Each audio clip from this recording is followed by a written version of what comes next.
Malaquias, capítulo 1, versículo do 1 ao 5, que nos diz a palavra de Deus. Esta é a mensagem que o Senhor anunciou a Israel por meio do profeta Malaquias. Eu sempre amei vocês, diz o Senhor, mas vocês perguntam, de que maneira nos amou? E o Senhor responde, foi desta maneira, amei o seu antepassado Jacó, mas rejeitei o irmão dele, Esaú. E devastei sua região montanhosa, transformei a propriedade de Esaú num deserto para os chacais. O povo de Edom talvez diga, fomos arrasados, mas reconstruiremos as ruínas.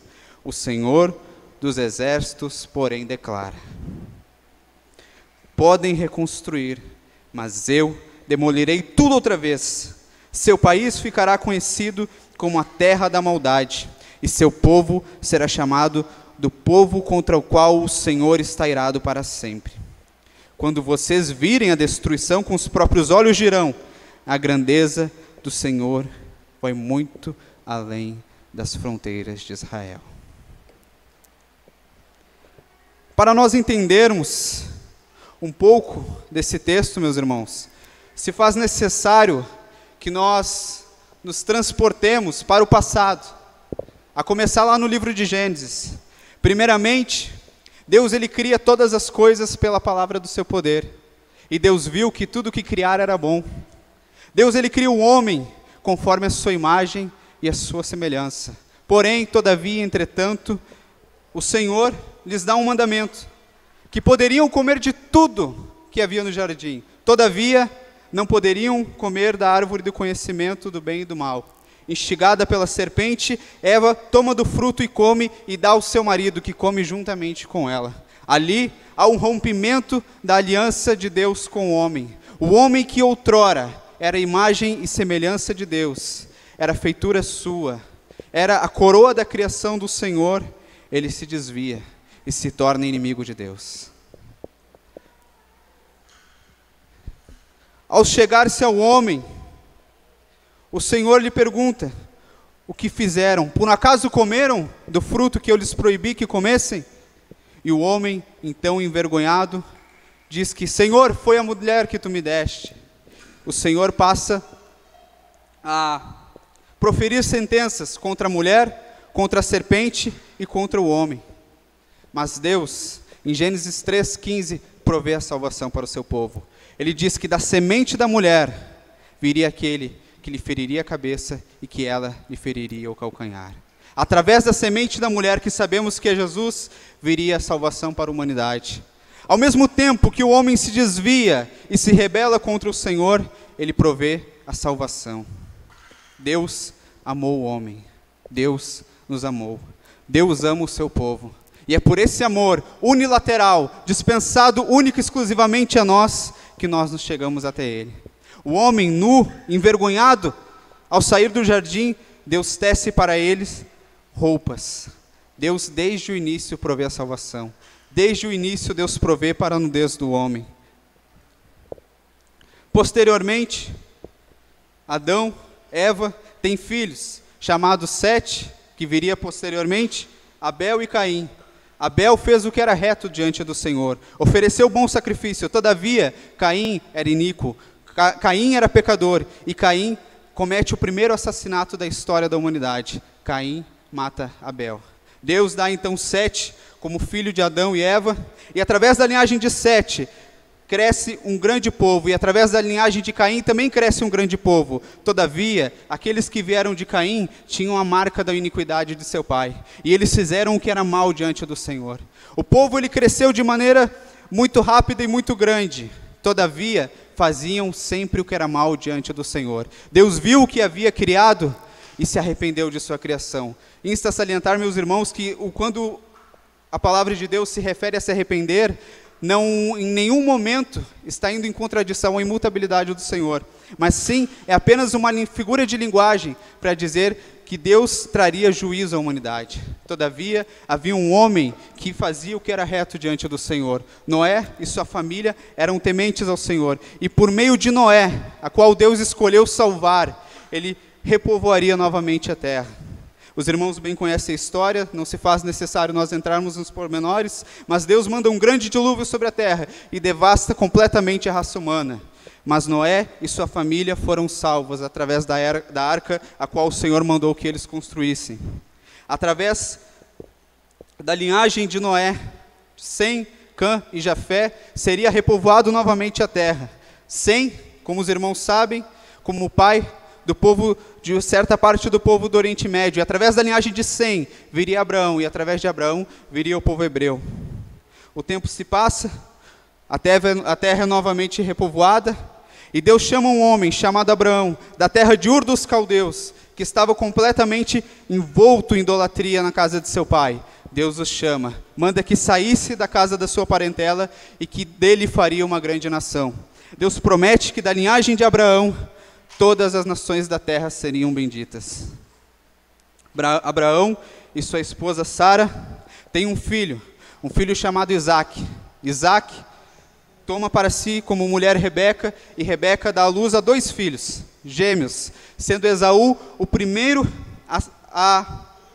o primogênito dentre os 2, e Jacó, logo após, sairia agarrado em seu calcanhar. Deus, porém, diz a Rebeca: o mais velho servirá ao mais moço.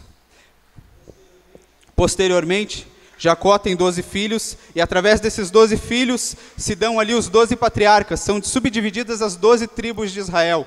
O povo vai para o Egito e frutifica, o povo se expande muito no período curto de 400 anos. Faraó, que não conhecia José, não conhecia os feitos de um dos patriarcas, ele vê como uma ameaça, e ele subjuga aquele povo, e ele ordena que todos os filhos homens que nascessem fossem mortos. Porém, pela providência divina, aprove a Deus que Moisés, um hebreu, fosse posto em um rio chamado Nilo, e crescesse dentro do palácio de Faraó. Dentro do palácio ele aprenderia tudo o que seria necessário para que um dia viesse a ser o libertador do povo hebreu. O Senhor, através de Moisés, liberta o povo hebreu das amarras do povo egípcio, das amarras de Faraó, e o povo vaga no deserto durante 40 anos, e o Senhor lhes dá a terra prometida. Ao vagar pelo deserto, o Senhor lhes dá a lei dele, o Senhor lhes dá a Torá, o Senhor lhes dá o Pentateuco, os 5 primeiros livros da Bíblia. O tempo passa, são instituídos juízes para julgarem sobre Israel, vem um novo período, chamado período do reinado, e ali Deus levanta reis. Dentre eles se destaca Davi, a qual era o homem segundo o coração de Deus. Davi gerou a Salomão, conhecido como o homem mais sábio que já existiu. Salomão reinou sobre Israel. Posteriormente, Roboão assumiu o trono e fez o que era mal diante do Senhor. Roboão, ao invés de tomar conselhos com os sábios, toma conselho com os jovens e cobra altos impostos, o que ocasiona a divisão do povo de Israel em Reino do Norte, que se dá em 10 tribos, e o Reino do Sul, que se dá na tribo de Judá e Benjamim. A capital, Jerusalém, ficara em Judá, a qual o Senhor prometeu que estabeleceria o seu reino perpetuamente. Todavia, a tribo de Levi, os administradores do templo, ficaram para o Reino do Norte. Vêm diversos reis na história de Israel e na história de Judá, e tantos que fizeram mal e o que fizeram o que era bom diante do Senhor. O povo é levado cativo no exílio babilônico, durante 70 anos permanece cativo. A cidade de Jerusalém é destruída, o templo é destruído, mas Deus promete que edificará novamente a cidade. Mas Deus promete que edificará novamente o templo. A cidade, através de Neemias, ela é reconstruída. Os muros da cidade são reconstruídos, e o templo ele também é reconstruído. Passa-se mais um tempo, e aí nós entramos na era de Malaquias. Malaquias provavelmente era um profeta contemporâneo a Esdras e Neemias. Profeta esse que nós não vemos nenhuma menção ao longo de todo o Antigo Testamento. Há diversas conjecturas feitas acerca de Malaquias. Uns dizem que se tratava de Esdras, entretanto, Esdras era escriba. Não se faz nenhuma menção que Esdras seria, de fato, um profeta. Muitos dizem tantas outras coisas. Para os judeus, a Bíblia judaica, o livro de Malaquias, ele é o selo da Bíblia judaica. Para Lutero, ele vai dizer que o livro de Malaquias é um mini-evangelho. Não sabemos, irmãos, quem era esse jovem, que muitos dizem que morreu em tenra idade, mas temos a total ciência da importância do seu ministério para o povo hebreu, da importância da profecia a qual ele escreve acerca daquele que viria para redimir o seu povo. Ele inicia o seu livro dizendo no versículo 2, eu sempre amei vocês. O Senhor, quando se dirigia através dos profetas, através dos oráculos que eram chamados, havia dois tipos de gênero literário. O primeiro deles era o gênero de juízo, ou seja, Deus proferia juízo para o povo em razão de seus pecados, porque faziam o que era mal diante do Senhor. E havia também um outro gênero que também era atribuído à literatura dos profetas, o gênero de misericórdia, o gênero de esperança. Porque ao mesmo tempo que Deus, ele fala para com o povo de forma pesada, que ele profere o juízo contra o povo, ele também profere a salvação. Porque Deus fizera uma aliança e Deus escolhera um povo. Assim também é conosco, quando nós fazemos o que é mal diante do Senhor, de fato ele nos castiga, diferentemente da forma que ele castiga o ímpio, porque Deus, ele castiga aqueles que ele ama e os tem por filhos. Diferentemente do ímpio, que o seu castigo serve para condenação, o justo, quando é castigado, é como um pai castiga o seu filho, para que ele cresça, para que ele se torne alguém mais parecido com o seu filho Jesus. O texto se inicia dizendo, eu sempre amei vocês, diz o Senhor. É interessante notar, meus irmãos, que diferentemente dos outros profetas, Malaquias, ele inicia de uma forma muito atípica. Primeiramente, nós percebemos que o sempre amei vocês, a qual o Senhor se dirige ao seu povo, ele serve para duas coisas. Para a manifestação do seu juízo, de fato, e ao mesmo tempo, para a manifestação da sua misericórdia. Deus, ele afirma a grande bondade que tinha e havia frequentemente manifestado para com eles. O povo se desviara, o povo fazia o que era mal diante dos olhos do Senhor. Ao longo do livro de Malaquias, nós percebemos que os sacerdotes profanavam o culto, nós percebemos que o povo profanava as instituições do Senhor, mas nós percebemos que mesmo assim, Deus os amava. E ele profere, eu sempre amei vocês. Deus pretendia a reconciliação com o seu povo através do seu amor. Ele cuidava para que eles tivessem bons pensamentos acerca dele, pela forma qual inicia o seu sermão. Ou seja, quando Deus ele se dirige ao seu povo, ele cuida duas coisas. Primeiramente, para dizer que pretendia reconciliar-se com eles. E em segundo lugar, ele cuidava para que eles tivessem bons pensamentos acerca dele. Que não viria como juízo para devastá-los, mas sim para reconciliá-los consigo. Ele repreende a quem ama e os tem por filhos. Deus, ele convencera o seu povo de que o amava. Jeremias, no capítulo 31, versículo 13 e 4, nós vemos semelhantemente a forma com que Deus se dirige ao povo dizendo, há muito tempo o Senhor disse a Israel, eu amei você com amor eterno, com amor leal, e atraí para mim, eu reconstruirei Israel, minha filha virgem. Você voltará a ser feliz e a dançar alegremente com seus tamborins. Ou seja, por mais que o povo fizesse o que era mal diante do Senhor, ele os amava. E todo castigo, todo juízo que viria sobre eles, teria única e exclusivamente a intenção de reconciliá-los consigo mesmo. Em segundo lugar, ele os amou porque desejou amá-los. Deuteronômio no capítulo 7, versículos 7 e 8 nos diz a palavra de Deus, o Senhor não se afeiçoou a vocês, nem o escolheu por serem numerosos, e como outras nações, pois vocês eram o menor de todas as nações. Antes, foi simplesmente porque o Senhor os amou, e foi fiel ao juramento que o fez aos seus antepassados. Por isso o Senhor os libertou com mão forte da escravidão e da opressão de Faraó do Egito.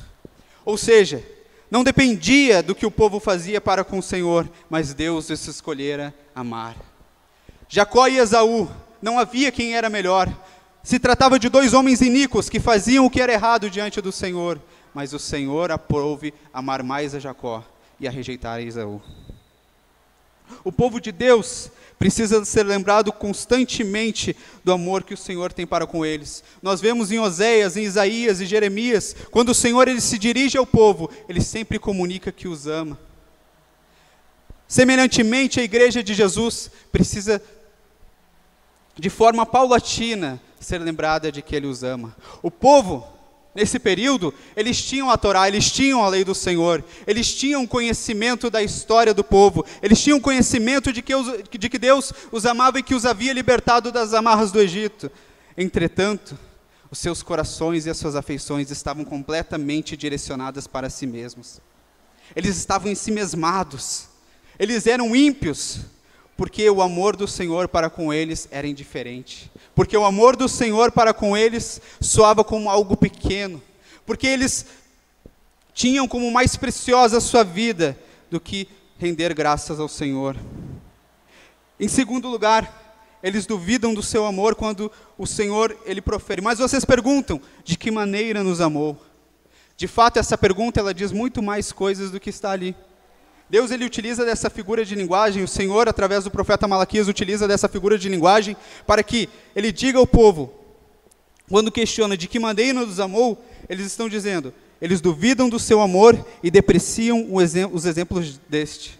Deus relaciona todos os pecados deles ao desprezo que eles demonstram pelo seu terno amor. Ou seja, todos os pecados que estão elencados no livro de Malaquias, eram única e exclusivamente porque eles desprezavam o amor do Senhor.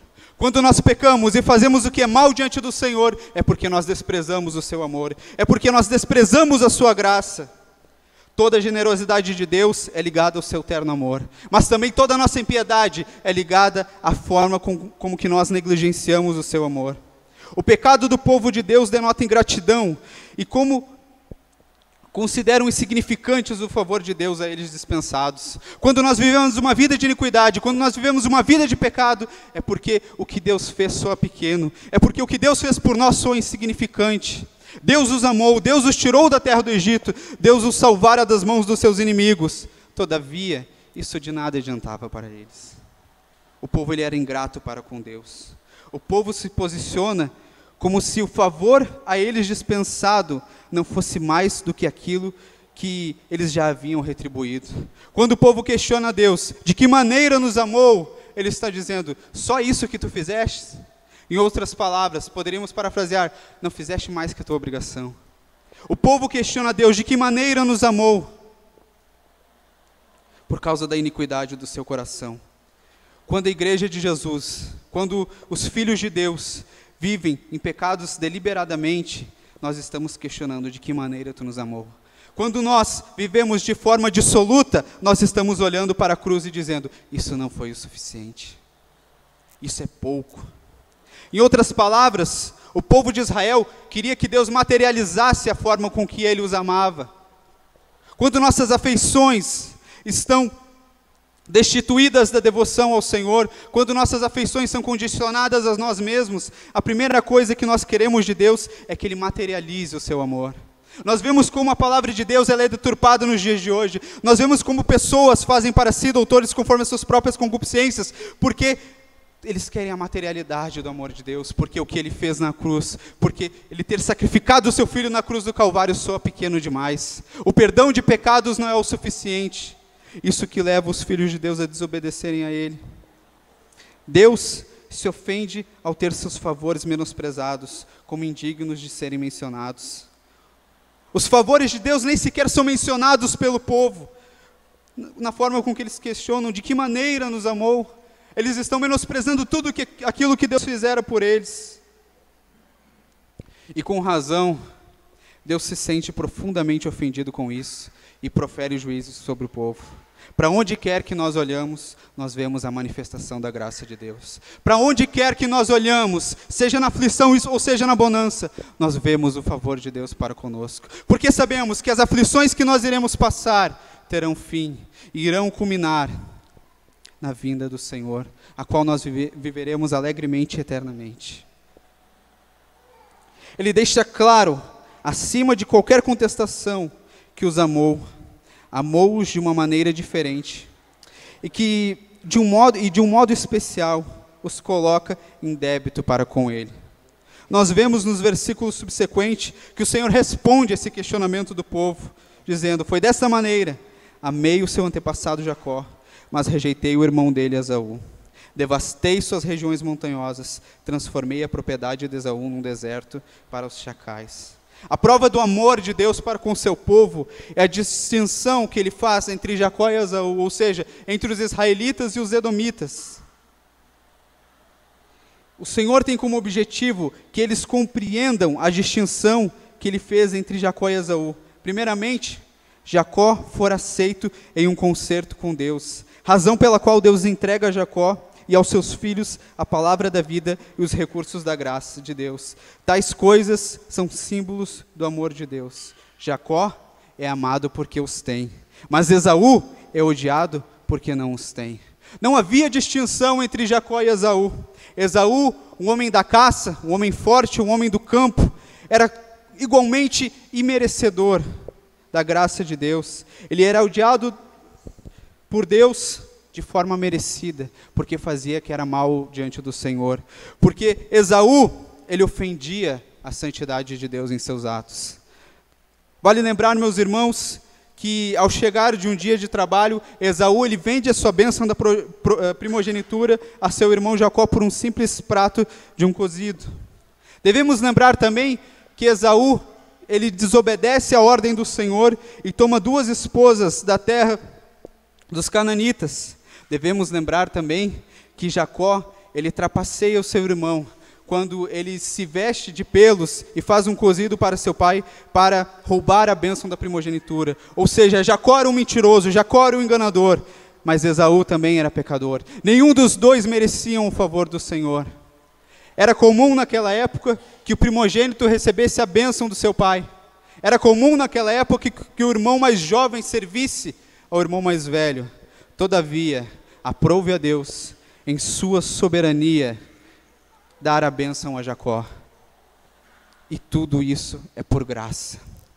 A distinção entre mim e um traficante, a distinção entre você e um traficante é única e exclusivamente.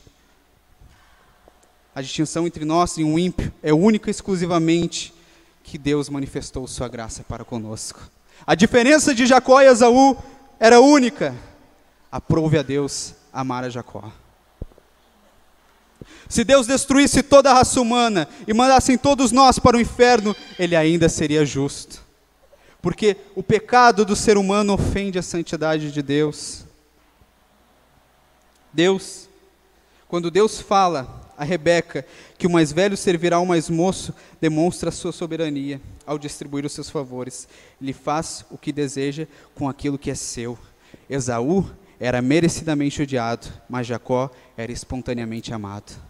Assim como Jacó fez o que era mal diante do Senhor, Esaú também o fizera. E assim como o mérito, Esaú era odiado e Jacó foi espontaneamente amado, também era o povo do Senhor. Ele demonstra o seu amor ao seu povo dizendo: olha, vocês não mereciam, vocês não são diferentes dos edomitas, vocês não são diferentes dos egípcios. Contudo, aprove fazer a minha vontade, aprove a mim amar vocês. Vocês eram menor entre os povos, mas mesmo assim eu amei a vocês. De igual modo, meus irmãos, nós só estamos aqui porque aprove a Deus nos amar.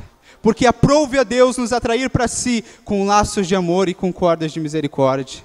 Ah, irmãos, o que seria de nós se não fosse a graça do Senhor? O povo que era amado de Deus deu as costas para Ele. Os sacerdotes eram indignos, o povo era indigno. A adoração ao Senhor enfadava o Senhor, conforme diz no decorrer dos versículos do capítulo 1.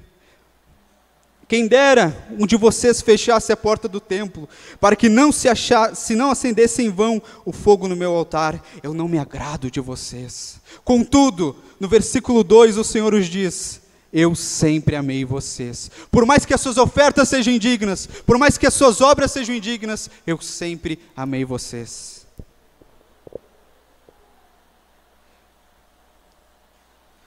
Irmãos, por mais que nós vivamos uma vida de forma errônea, Deus ele sempre irá nos chamar ao arrependimento, porque Ele é nosso Pai, porque Ele nos tem por filhos.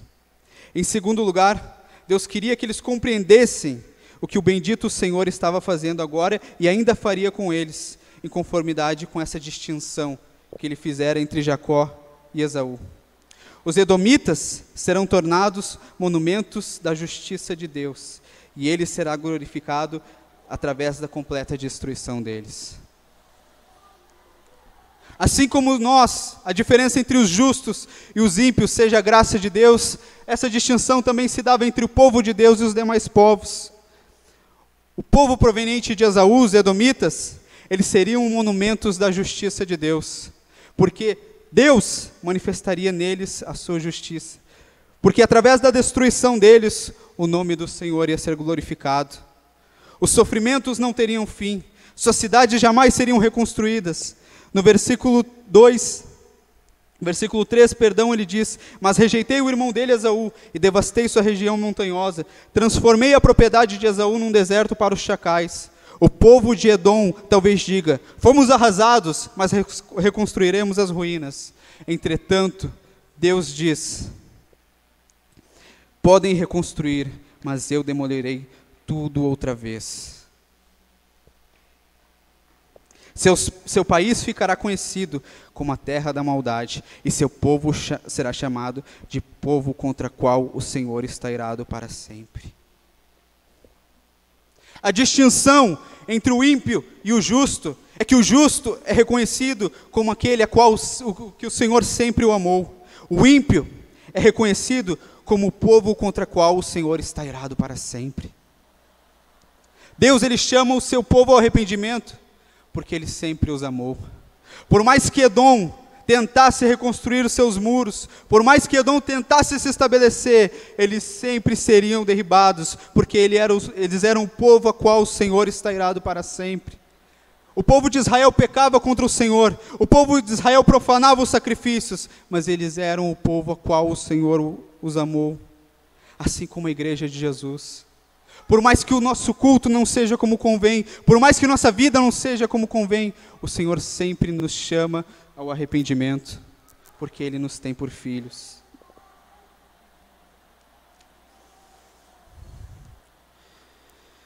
No versículo 4, o povo de Edom, ele desafia Deus dizendo: fomos arrasados, mas reconstruiremos as ruínas. Aqueles que andarem em oposição a Deus descobrirão mais cedo ou mais tarde que Deus também anda em oposição a eles. A diferença do justo e do ímpio, a diferença entre Jacó e Esaú, entre os edomitas e o povo de Israel, é que Deus andava em oposição contra o povo de Edom. Todavia, ele amava o povo de Israel. Quando os judeus rejeitaram o Cristo e o seu evangelho, se tornaram edomitas. Eles tentaram, durante o período do imperador Adriano, reconstruir a cidade de Jerusalém. Todavia, através de erupções, fogos e de um grande terremoto, a cidade fora derrubada, porque o povo andou em oposição contra o Senhor. E aqueles que andam de forma ímpia, em oposição contra o Senhor, descobrirão mais cedo ou mais tarde que Deus também anda em oposição contra eles. Os israelitas, diferentemente dos edomitas, foram tornados como monumentos da misericórdia do Senhor, e Ele será glorificado na salvação deles. Muitas vezes, nós temos a prepotência de achar que fazemos demais, nós temos a prepotência de achar que somos santos demais, mas o que seria de nós sem a graça do Senhor? Os israelitas não foram escolhidos porque eram melhores ou faziam algo de bom, mas eles eram monumentos da misericórdia de Deus. Aprove a Deus amá-los, aprove a Deus compartilhar da salvação para com eles.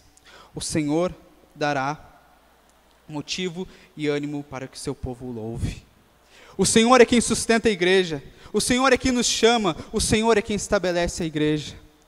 Paulo diz que não há um justo sequer, não há quem faça o bem, não há quem busque a Deus. Nós, pelas nossas obras, pelas nossas escolhas, andaríamos sempre em oposição contra o Senhor. Todavia, aprove Ele nos atrair para si com laços de amor e corda de misericórdia. Irmãos, isso é muito sério. Nós o amamos porque Ele nos amou primeiro, conforme diz o apóstolo João. Não fomos nós que escolhemos a Ele, mas sim Ele que escolheu a nós. Diferentemente da cidade de Edom, diferentemente dos sofrimentos de Edom, os sofrimentos do Israel de Deus, da sua igreja, terão fim. Por mais que nós venhamos passar por aflições e dificuldades, por mais que as nossas cidades sejam derribadas, um dia elas serão reconstruídas. Diferentemente dos edomitas, Deus chama o seu povo ao arrependimento. Por mais que a nossa adoração não seja como convém, e aí eu chamo vocês, meus irmãos, a refletirem acerca disso. Quanto nós temos negligenciado a adoração ao Senhor? Quanto nós temos negligenciado o culto ao Santo Deus? Como o povo de Israel, como nós temos negligenciado a comunhão com os santos de Deus. Deus não nos chamou para sermos frequentadores de culto. Deus não nos chamou para que venhamos apenas ocupar um lugar aqui nas cadeiras, mas Ele nos chamou para ter uma vida de comunhão. O povo de Israel, na época de Malaquias, eles desprezavam todas essas coisas. Eles desprezavam o casamento, eles desprezavam a adoração, eles desprezavam o ajuntamento. E Deus os chama ao arrependimento. Assim como Ele também chama a sua igreja ao arrependimento. Quando o povo de Israel diz de que maneira nos amou, eles estão querendo dizer que são autossuficientes em si mesmo. Assim como quando nós negligenciamos a casa do Senhor, quando nós estamos envolvidos em pecado, nós também queremos dizer que nós somos autossuficientes para nós mesmos. Mas Deus diz, diferença nenhuma tem entre Jacó e Esaú. A diferença se dá no fato de que eu amei a Jacó e aborreci a Esaú. Da mesma forma aprove a Deus nos amar e aborrecer os ímpios. Gostaria de convidá-los a se colocar de pé.